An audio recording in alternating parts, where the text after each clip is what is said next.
League Two's a very tricky league to predict, but I'm going to give it a go. I'm not even going to attempt to place every team from 1st to 24th in the table, but I'm going to give my thoughts on who's going to get promotion, who's going down to the National League, and who will reach the playoffs. Chesterfield are back after a 6-year Football League absence, and they were joined in League Two by playoff winners and Football League debutants Bromley.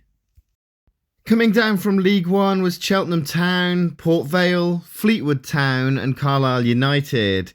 Can any of the promoted or relegated teams make an impact on League Two this season, or will any of them struggle? There isn't a great deal of difference between the National League and League Two, and last year Chesterfield demolished that National League. Led by Paul Cook and with a strong, well-organised squad, they already look ready for this league, and I think they'll win it, possibly by quite some way, so I'm going to put Chesterfield first. I think two of the relegated teams will be strong. Port Vale have made a number of key signings, and Carlisle, despite having a dreadful season last year, are looking well equipped at this level. Add in strong teams such as Doncaster and MK Dons, and it's really difficult to predict. Doncaster will be second, I think. They finished last season very strong, and led by Grant McCann, with the goal threat coming from Billy Sharp, they'll be up there. And I'm going to say Port Vale will go up in third, maybe a point or even goal difference ahead of MK Dons in fourth. Darren Moore has had a bit of time to build his squad now, and with players like Jayden Stockley coming in, I think they'll do well, but it could all depend on how well they start the season. Contesting the playoffs, I think it'll be MK Dons, Bradford, Gillingham and Carlisle, and I think it'll be Carlisle who'll win them, bouncing straight back to League One.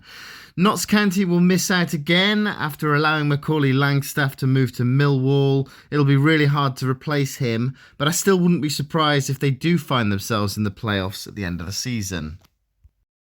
So on to the relegation places, and I've seen a lot of people tip Bromley to go straight back down. It's very rare for that to happen, although I think they will struggle. I think they'll just manage to keep themselves in League Two, but it'll be very close. So who will go down? I think Harrogate and Newport County will struggle. I think they'll both have poor seasons, but they'll stay up comfortably in the end. I can see Swindon and Accrington having underwhelming seasons too, but I think it's going to be Colchester and Morecambe who drop out of the Football League. Morecambe have had a lot of off-field issues, and although their transfer embargo has been lifted, it's clear that there are problems at the club. I think they'll be bottom. But what about Colchester? Well, last season they only stayed up due to the poor performances of Forest Green and Sutton United, and despite having the Cowleys in charge, they haven't largely improved from last season. I think the overall standard of League Two will be stronger this year, and they'll be left behind. Sorry Colchester fans, it's down to the National League for you next season, but for Bromley I think it's going to be historic. But what do you think? Let me know in the comments. If I haven't mentioned your team, I mean no disrespect, I just think it'll be mid-table safety for you. Feel free to come at me in the comments. If you enjoyed this video, please consider subscribing to my channel to see my League One prediction, which I'll be releasing tomorrow.